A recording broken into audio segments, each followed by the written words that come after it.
Yo, what's going on, guys? Welcome back to another episode of Neighborosity, and thank you so much for tuning in to our next series called Into the Neighborhood. So for today's episode, we're going to be going over what God is doing in First Korean Baptist Church located here in Cypress, Texas, or aka Houston, Texas. So I'm going to kick it off to my boy Daniel now, and please just listen to what it is that he has to say.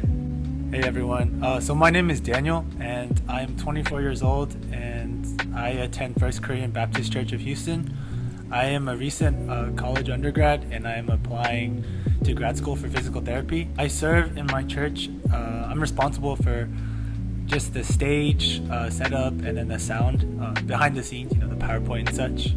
So what is God doing in First Korean Baptist Church of Houston? For us, right now, as time goes on and our parents are getting older, I believe God is trying to expand our young adult ministry. Everyone's growing older, people are starting to date now, and everyone's going towards that age of, marriage and possibly having children. So right now, I believe we're expanding and going out of our boundaries of traditional Korean conservative churches, and we're more interacting with other cultures and other Christians as well.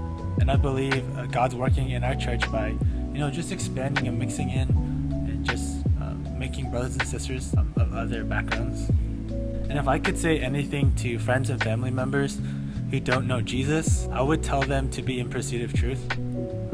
Because in your pursuit of truth, you will find Christ. And by finding Christ, you'll develop a relationship with Him. And I believe it's a very common misconception for people who don't know Christ that Christianity is just a list of rules that you have to follow, but in reality it's a real relationship with Christ, and in that relationship that you form with Him, you become spiritually mature, and it shows your transformation in your actions and your words and how you behave. That's why as believers we're called to be the salt and light, and that is because of the relationship we have in Christ that we are renewed. Final words I want to say, I just want to share words of encouragement for anyone who is right now struggling or, has been introduced to the faith and have fallen out.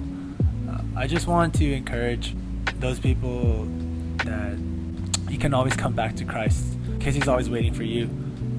I just want to say those words to know that whatever place you are in life or whatever struggles you're dealing with, that you can always lay those things down, those worldly problems that you have, and really come to Christ, and because He wants to have that relationship with you and He wants you to grow. That's it.